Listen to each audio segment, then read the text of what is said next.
So bayo kabalay niya, Kuya Alvin Bautista ng Exploring Pampanga. So for today's vlog guys, andito tayo ulit sa Clark Safari and Adventure Park. So yung pinakaunang vlog natin guys, bago siya magbukas, na-vlog na natin siya. And second vlog natin yung pet feeding, yan, pinakita natin doon. So ilalagay ko na lang yung mga link dito kung gusto nyo mapanood yung first 2 vlogs natin dito sa Clark Safari. So ngayon, abangan nyo guys, may bago dito sa may Clark Safari. Yan, samahan nyo ako hanggang dulo ng ating vlog. So para malaman nyo guys kung ano itong new dito sa Clark Safari. So kung may balak kayong pumunta dito sa Clark Safari, pwede nyo siyang i-Google Map or Waze.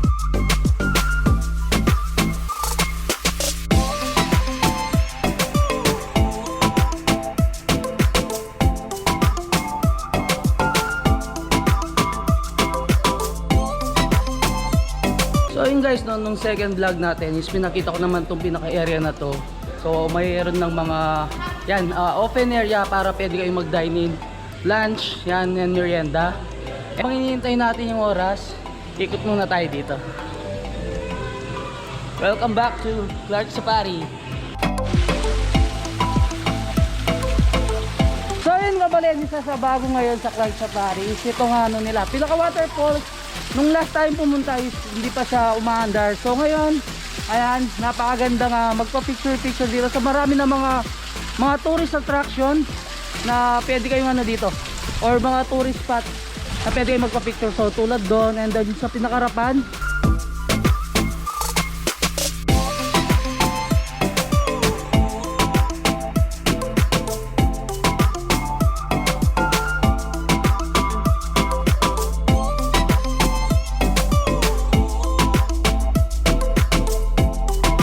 guys, nakapag dito na kayo sa loob ng Clark Safari. So meron naman silang directory dito kung saan yung mga fair area ng mga animals. So yan, may garden area sila guys. I think meron sila sa flower farm, turtle, so crocodile, bear, dito sila sa way na to, and monkey kasama nila dito guys. So indoor reptile dito rin, butaan sa kabila, tortoise kabila din, and then syempre may mga photo booths, zebra, horse, so meerkat nila, bearcat, snake, big cats, small cats, birds, and restaurant. Nandito na tayo sa pinakaloob ng Clark Safari. Yan, nung bago siya magbukas, umakyat na ako dito. Yan, isa sa mga pwedeng pagpicturean yung spot na to. And yan, abangan nyo guys kung ano ba yung bago dito sa may Clark Safari.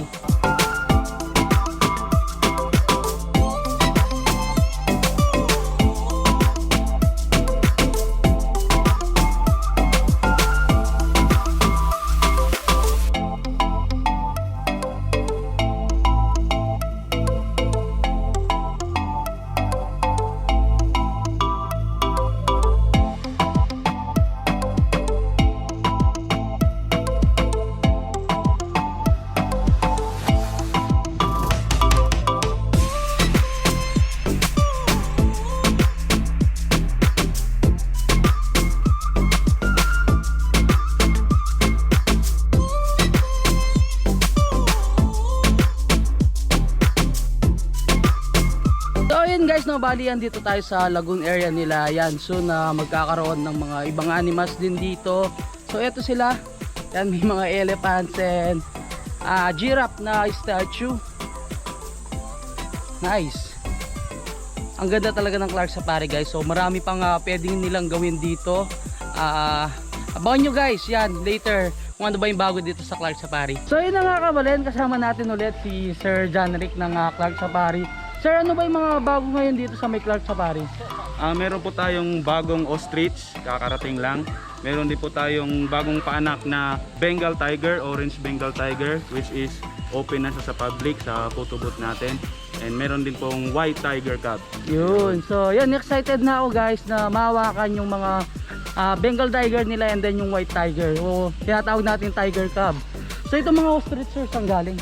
Itong ostrich po, ang isa dito ay galing sa DNR. So, na ano siya? Parang na-rescue din? Hindi po, ano po sa amin, pinaalagaan na po, hindi siya rescue. Galing po sa facility ng DNR. Yan.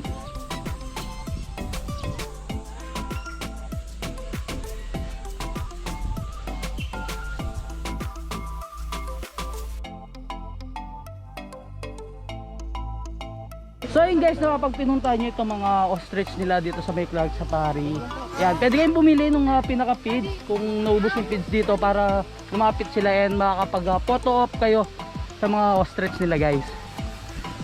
Ayan.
Pwede nyo may experience yung close encounter sa kanilang Bengal Tiger o mga Tiger Cub nila. So meron silang Bengal Tiger and then yung White Tiger, yan.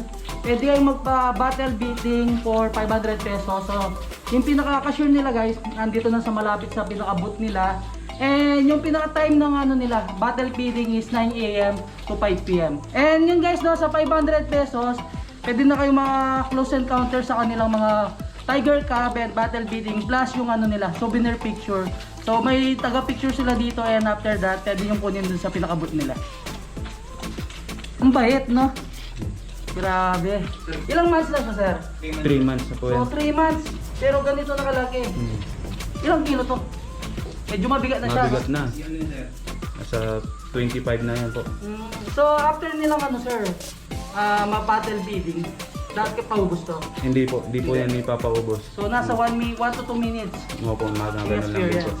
Ang sarap lang sa experience guys, no? Ito rin yung pinaka first time natin mag battle feeding. Yan.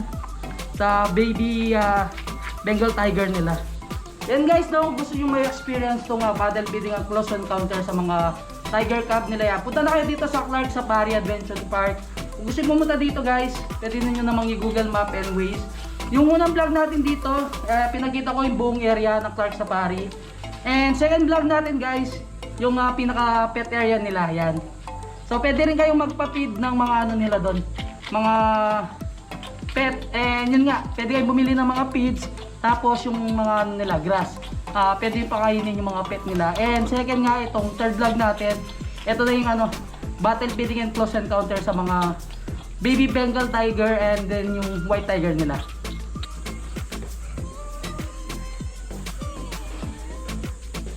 Yun guys, no, kung gusto nyo may experience itong mga close encounter sa mga Tiger Cub nila, so pwede kayo bumili ng ticket pag nandito na sa pinakalungkot ng Clark Safari and magkakaroon kayo ng isang souvenir photo. And kung gusto nyo pang family, isang group kayo na mga close encounter, pwede rin naman. And kung gusto nyo may experience, katulad dito ginagawa ko, single ticket lang naman yan, bibili kayo ng separate ticket para yan, may experience yung battle feeding and close encounter kay Peanut. At least naabutan ko si Peanut habang nandito pa siya. After nyo may experience yung battle feeding sa mga tiger cub nila, so punta kayo dito sa may True Sight Photography Services nila. And sino sir, yung nag-photographer natin kanina si Sir Marlon. Ayan, Sir Marlon. So dito, marami naman shots na ginawa. So pipili tayo dito kung anong gusto yung shot. So kasama na dun sa 500 pesos na battle feeding close encounter sa tiger cub nila, yung one souvenir photo. So pipili lang kayo dito guys. Yan guys, supportahan natin si Ma'am, yung Kalabi po na Facebook page niya and YouTube channel. Yan. So dito siya nag-work sa may sa may Clark sa Paris sa True Sight Photography Services nila. Ayan sila Sir Marlon and ano pa alam sir? Winston po. Sir Winston, yan. Kung gusto nyo makakuha ng mga photos katulad nito, so may mga umikot naman dito na photographer. Per photo sir, how much? 200 pesos. 200 pesos. So ganyan. Waterproof picture na yan sir, pang lifetime na yan souvenir niya po. So may naka-frame siya, may date, syempre andyan yung Yes, po. Clark Safari name. Yan, ganito yung itsura nung pinaka-souvenir photo natin. So yan, pinili ko yung naka-tiger pose tayo, ayan siya. So habang nagpapa-battle feeding tayo, ayan, naka-tiger pose tayo guys. So kasama na dun sa 500 pesos na battle feeding and close exposure experience, ito nga pinaka-souvenir photo nila. So yung kabalen, soon din, so magkaroon sila ng Orsa back riding dito sa may Clark Safari. Ayan siya. So after 1 month siguro yan, ipopost naman nila sa kanilang Facebook page. And baka balikan din natin itong Orsa back riding para may experience natin. So yung una guys, yan lahat sila is babae. So ito yung si Elsa, si pangalan kasi Chubby. Tapos ito si Speed, tapos yung sa dulo yan si Ashley. Ayan sila guys. Ayan sila. Ang taba ni Elsa guys. Yan soon, kung napanood yung first vlog natin, kung alam nyo yung doon, may mga tanim-tanim sa taas. Almost 1 hour yung magiging experience nyo dito sa mga nila, ors nila. So yun na pala, hanggang dito na lang. Don't forget to subscribe, like, comment, and click the notification bell para updated kayo sa lahat ng vlogs ko tulad nito and mga ibang tourist spots dito sa ating probinsya. Kung gusto nyo may experience yung battle feeding ng mga tiger cub nila, and soon nga mag-aaral sila ng horseback riding, and sa mga petting area naman nila, so pwede rin kayo bumili ng feeds and grass para may experience yung pakainin yung mga pet nila doon. And of course may 3 na silang ostrich ngayon. So nung first vlog, second vlog natin is wala pa yung mga yon, kaya bumalik tayo yan para updated kayo sa Clark Safari and Adventure Park. So until our next vlog, peace out.